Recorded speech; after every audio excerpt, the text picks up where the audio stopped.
ETF index mutual funds నేర్చుకుని stock మార్కెట్లో రాణించాలనుకుంటున్నారా? వెంటనే ఈ నెంబర్కి కాల్ చేయండి. రమ్మగారు, ఆషాఢంలో కొత్తగా పెళ్ళైన వధూవరులు ఒక ఇంట్లో ఉండకూడదని చెప్తుంటారు. అలానే అత్తాకోడలు కూడా గుమ్మాలు దాటకూడదని, అల్లుడు అత్తయ్య కూడా గుమ్మాలు దాటకూడదు, ఇలాంటివి వింటూ ఉంటాం కదా. దీనికి ఏదైనా ముఖ్యమైన కారణం ఏమైనా ఉందంటారా? 2 కారణాలు ఉన్నాయి. అది ఈ రోజులకు సంబంధించింది ఒక కారణం కదా. కావును, ఒక కారణం ఈ రోజులకు కూడా సంబంధించింది, ఓ కారణం పాతకాలానికి సంబంధించింది.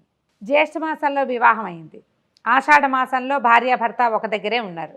అమ్మాయికి ఆషాఢంలో నెల తప్పితే ఎప్పుడు డెలివరీ అవుతుంది? మంచి వేసం కాలంలో పురుడు వస్తుంది. పెళ్ళైన నెల 2 నెలల్లో కన్సీవ్ అవ్వడం సహజమైన సంగతే కదా. అంత నిండు వేసవి కాలంలో రోహిణి కార్తెల్లో పురుళ్ళు వస్తే పిల్లలు తట్టుకోలేరని ఈ నెల సెపరేట్ చేసేవాళ్ళు పాత రోజుల్లో. అసలు పద్ధతి, ప్రధానమైన ఆలోచన అదొకటి. సైన్స్ అంతే. ఇది ఇప్పటిలాగా మనకి ఏసీలు ఉన్నాయి, బోసీలు ఉన్నాయి, అవన్నీ అప్పుడెక్కడ ఏసీలు, కూలర్లు, ఇంకోటి ఇంకేమీ లేవు. ప్లానింగ్తో వెళ్తుంది కదా, ప్లానింగ్తో వెళ్ళిపోతుంది. తర్వాత ఆషాఢం తర్వాత వచ్చే శ్రావణము నోముల కాలం. భార్యాభర్త అంతా ఎంతసేపు కలిసి ఉండడానికి అంత పెద్ద అవకాశం ఉండదు. పూజలన్నీ, పునస్కారాలని, ఉపవాసాలని ఉంటాయి, అప్పుడప్పుడు కలుస్తారు, పర్వాలేదు. తర్వాత మెల్లిగా ఆషాఢం, శ్రావణం చివరిలో ఎప్పుడైనా కన్సీవ్ అయినా ఎండాకాలం వెళ్ళిపోయే దశలో అంత నిండు వేసవి కాకుండా ఉంటుంది అని ఇదొక ప్లాన్ ప్రకారం చేసేవాళ్ళు. దీనికి కొంతమందికి శ్రావణంలో పెళ్ళైంది. ఈ శ్రావణంలో పెళ్ళైతే ఆషాఢం నాటికి ఇంచుమించుగా అమ్మాయి ప్రెగ్నెన్సీతోటే ఉంటుంది. అయినా కూడా భార్యాభర్త ఓ చోట ఉండకూడదని సెపరేట్ చేస్తుంటారు. ఇది నియమం ఏర్పరిచినప్పుడు ఇందుకు అని చెప్పలేదు, శాసించారు. నియమాలు ఎప్పుడు శాసనంగానే ఉంటాయి కదా, లేకపోతే అమెండ్మెంట్లు ఉంటాయి దానికి. నో అంటే నోనే చేశారు. నో చెయ్యకపోతే వీళ్ళు వినరు. కాబట్టి శ్రావణపు 3వ రోజున పెళ్ళైన వాళ్ళకి మళ్ళీ ఆషాఢం, శ్రావణం తర్వాత ఏముంది, సంవత్సరం తిరిగిపోతుంది. 5-6 నెలలు, 8 నెలలు, 9 నెలల ప్రెగ్నెన్సీలు కూడా ఉంటాయి. భార్యాభర్త ఏడాది లోపల ఓ చోట ఉండకూడదని వాళ్ళని సెపరేట్ చేసుకుంటూ ఉంటాం. ఆ నియమాన్ని అన్ని చోట్ల పెడతాం. పూర్వపు నియమం, పల్లెటూరు నియమం ఒకటి ఏం చెప్తారంటే, ప్రధానంగా ఇదివరకంతా వ్యవసాయ ఆధారితమైన జీవితాలు మనవి. అవును. ఈ తొలకరి జల్లులు పడేసరికల్లా భార్యాభర్త ఎంతసేపు కులాసాగా ఉంటామంటే కుదరదు. అప్పుడు పని చేసుకోవాల్సిన రోజులవి. నాట్లేయటం, పొలాల దగ్గర తిరగటం, సీరియస్గా పని చేయాలి. ఆడపిల్లలు అత్తారిళ్లలో ఉంటే భర్తలతో కులాసాగా ఉంటారు. అదే వీళ్ళు పుట్టింటికి వెళ్ళిపోయారనుకో, అయ్యో నాన్న కోతలు ఊడుపులకు వెళ్ళాడు, నాట్లకు వెళ్ళాడు అని చెప్పి నాన్న కోసం వంటలు వండి పనులు చేస్తారు. భర్తల దగ్గర ఉంటే అలా ఎందుకు ఉంటుంది? కాస్త జల్లుబడేసరికల్లా భార్యాభర్త పావురాలు జంటలాగా గదిలోకి వెళ్దామనిపిస్తుంది. కబుర్లు వస్తాయి, కులాసా వస్తుంది, రిలాక్స్ అయిపోవాలన్న ధోరణి ఉంటుంది. పుట్టింట్లో ఉంటే అలా ఉండదు చూడు, ఆ తేడా ఉంటుంది కదా. అందుకని అమ్మాయిని గడప దాటిచ్చేసి పుట్టింట్లో అట్టపెట్టేవాళ్ళు. తొలి సంవత్సరమే ఈ సరదా ఉంటుంది. 2వ ఏడాదికి ఓ చంటిపిల్ల, వెంటిపిల్ల ఎవరో ఒకళ్ళు వచ్చేస్తారు, కనీసం ప్రెగ్నెన్సీయో. అవునా, ఇది వరకటి కాలం కదా. అందుకని మొదటి సంవత్సరం ఇట్లా వ్యవసాయదారుల ఇళ్లలో ఉండకూడదు. వ్యవసాయం వేరు, వ్యాపారం వేరు. ఎవరికైనా సరే ఒకటే నియమం పెట్టేస్తే గొడవ లేకుండా ఉంటుందని ఈ గట్టి నియమాన్ని ఏర్పరిచారు. మనం చాలా మానేస్తాం చెయ్య, పెళ్ళిళ్ళలో ఇది చేయకూడదు, అది చేయకూడదు, ఈ రోజుల్లో ఎవరు చేస్తున్నారు అని మానేస్తాం. అవును. కానీ వీటిని మాత్రం పెట్టుకుంటాం కొన్నిటిని. అవును. ఆషాఢం మాత్రం బాగా ఫాలో అవుతారు కొత్తగా పెళ్ళైన వాళ్ళు, మీరు అన్నట్లుగా. ఏవో కొన్ని ఉంటాయి భయాలు, అనుమానాలతోటి. ఏదైనా కలిస్తే భార్యాభర్త ఏదో పిల్లలు సరిగా పుట్టరని ఆ భయాలు ఉంటాయి. అలాంటిది కాదు, నిండు వేసవిలో డెలివరీలు అవుతాయని, తర్వాత ఇలా అవుతుందని. ఇందులో అత్త కోడళ్ళు, అత్త అల్లుడు గడప దాటకూడదు కాదు, ముఖ్యంగా భార్యాభర్తకి మెయిన్. దీన్ని ఏం చేశారంటే క్రమంగా కాలక్రమంలో ఎవరి ఐడియాలజీ వాళ్ళు పెడతారు కదా. అత్త అల్లుడు గడప దాటితే అత్తకి మారకం లేదా అల్లుడికి ఏదో అవుతుంది, అలాంటి భయపెట్టింది వినం కదా మనం. మనం వినకపోవడం అనేది చాలా పెద్ద ఇష్యూ. అందుకని ఏం చేసేవాళ్ళు, వచ్చి పుట్టింటి వాళ్ళు ఆషాఢం వస్తూనే అమ్మాయిని తీసుకెళ్ళి వాళ్ళు అల్లుడికి ఆషాఢ పట్టి ఇచ్చేవాళ్ళు. పెళ్ళాన్ని తీసుకెళ్ళిపోతున్నారని అల్లుడు అలక్కండా ఆషాఢ పట్టి ఏదో అల్లుడికి ఓ వస్తువులు కొనిపెట్టడము, సామాన్లు కొనిపెట్టడం, సరదా ఏదో ఓ సైకిల్ కొనిపెట్టేవాళ్ళు. పాత రోజుల్లో చదువుకునే అల్లుళ్ళు అయితే చదువుకునేవాళ్ళు కదా. పెళ్ళిళ్ళు అయ్యాక కూడా, ఇప్పుడు మానేసాం కానీ ఇప్పుడు అన్నీ సెటిల్ అయితే కానీ పెళ్లి చేసుకోకూడదు. అప్పుడు ఏముంది, పెళ్ళిళ్ళు చిన్నప్పుడు చేసేవాళ్ళు, అబ్బాయిలు చదువుకుంటూ ఉండేవాళ్ళు, అమ్మాయి పుట్టింట్లో ఉంటూ ఉండేది, సెలవులకు వచ్చేవాళ్ళు. నిజంగా అలా జరిగేది జయ. పెళ్ళిళ్ళు అయ్యాక చదువుకున్న వాళ్ళు ఇప్పుడు మా పెద్ద బావలే ఉన్నారు అట్లా, అలాగే చదువుకునేవాళ్ళు. అబ్బాయి సెలవులప్పుడు వచ్చేవాడు, ఒకసారి అమ్మ వాళ్ళకి వెళ్ళి కనబడి తర్వాత అత్తారింటికి వెళ్ళేవాడు, లేదా అబ్బాయి సెలవులకు వస్తాడు అమ్మాయిని పంపండి అంటే కోడలు వచ్చి ఇప్పుడు అత్తారింట్లో ఉండేది. అలా ఉండేది. అసలు మీకు ఊహకు కూడా రాదు అట్లాంటిది.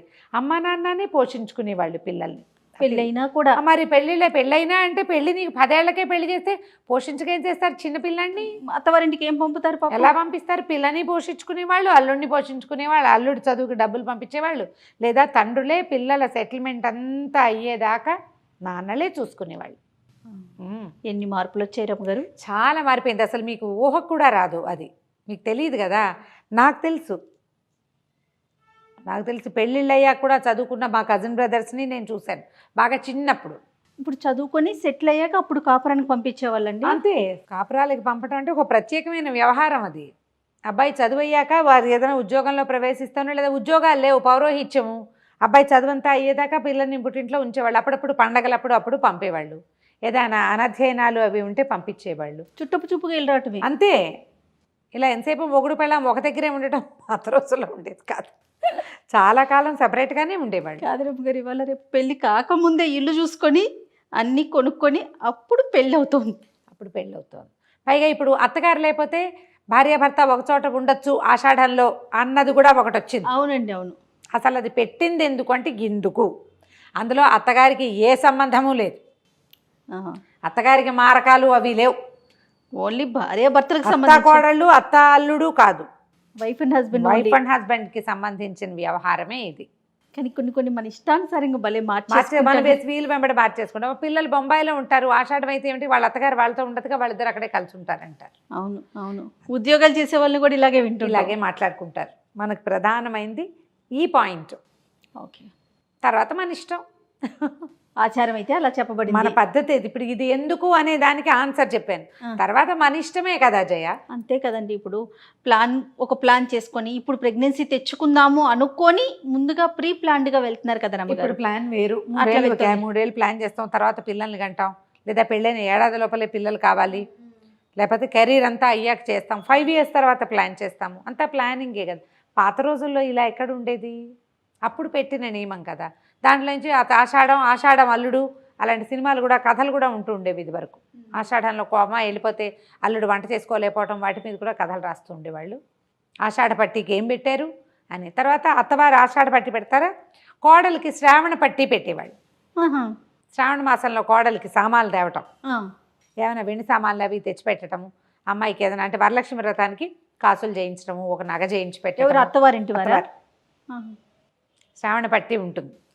మొదటి సంవత్సరమే, ఫస్ట్ సంవత్సరమే, మొదటి సంవత్సరమే ఈ వరలక్ష్మి వ్రతం చేయించడము, అత్తగారు వచ్చి వ్రతం చేయించడం, అమ్మ వాళ్ళు వచ్చి వ్రతాలు చేయించడాలు అవన్నీ ఉంటాయి కదా, అప్పుడు చేయించేవాళ్ళు. ఆషాఢ పట్టి, శ్రావణ పట్టి, 2 పట్టీలు అవి ఉంటుండేవి. ఇప్పుడు మనకి పట్టీలు లేవు, ఏమీ లేవు. ఎప్పుడు ఏవి కావాలంటే కొనేసుకుంటున్నాము, ఎప్పుడు కావాలంటే అప్పుడు ఆన్లైన్ ఆర్డర్ చేస్తే అన్నీ ఇంటికి వచ్చేస్తాయి. కాలం మారిపోయింది చూడు. అవునండి కదా. ఆషాఢానికి ప్రధానంగా చెప్పిన వ్యవహారం అయితే ఇది. అయితే ఆషాఢంలో మనం ఆరోగ్యం కోసం మునగాకును వండుకుని తింటాం. తర్వాత ఏమో ఆడపిల్లలు కాస్త గోరింటాకు పెట్టుకుంటే గోళ్ళకు వచ్చే సమస్య. ఇప్పుడు మనం మట్టిలో పని ఇట్లా కాబట్టి మట్టి పని లేని వాళ్ళు పెట్టుకోపోయినా పర్వాలేదు, కానీ సిద్ధాంతంగా చేసుకుంటాం కదా ఆషాఢంలో పెట్టుకోవాలని. అందుకని ఆయుర్వృద్ధి, భర్తకి ఆయుష్, ఈ 2 చెప్తారు. మనకి ఆయుష్ పెరుగుతుందని, భర్త 5వ తనం కూడా, 5వ తనం పెరుగుతుంది, భర్త ఆయుష్ వృద్ధి అవుతుందని. ఏమీ లేదు, ఒక సంతోషం అంతే. గోరింటాకు బాగా ఎర్రగా పండితే మొగుడికి చాలా ప్రేమని అవి చెప్పుకుంటారు. తాంబూలం వేసుకుంటే 4 పండితే అబ్బో వీళ్ళ ఆయనకి ఇదంటే చాలా ఇష్టం. గోరింటాకు ఎంత బాగా పండితే అంత మంచి మొగుడు వస్తాడు, అవి చెప్తారు. అవన్నీ పల్లెటూరు సిద్ధాంతాలు అయినప్పటికీ మన ఒంటి తీరుని బట్టి ఇవి వస్తాయి. మునగాకు ఎందుకు రమ్మగారు, ఎందుకు తినాలంటారు? అయ్యో, మునగాలో కాల్షియం విపరీతంగా ఉంటుంది జయ, దాంట్లో ఐరన్ ఎక్కువ. ఈ సీజన్లో మనకు అవసరమైన మినరల్స్ అవి అందులో ఉంటాయి. ఓకే, రోగ నిరోధక శక్తిని పెంచుతుంది మునగ. ఇప్పుడు అవసరం కాబట్టి. ఇప్పుడు అవసరం. ఆషాఢంలో ఆదివారం నాడు మునగాకు వండుకుని తినాలి. పెసరపప్పు మునగాకు చేసుకుంటాం కదా, అవును, చేసుకుని తినేయటమే చక్కగా. నమస్తే రమ్మగారు. నమస్తే జయ. సుమన్ టీవీలో మీ పర్సనల్ అండ్ బిజినెస్ ప్రమోషన్స్ కోసం కింది నెంబర్కి కాంటాక్ట్ చేయండి.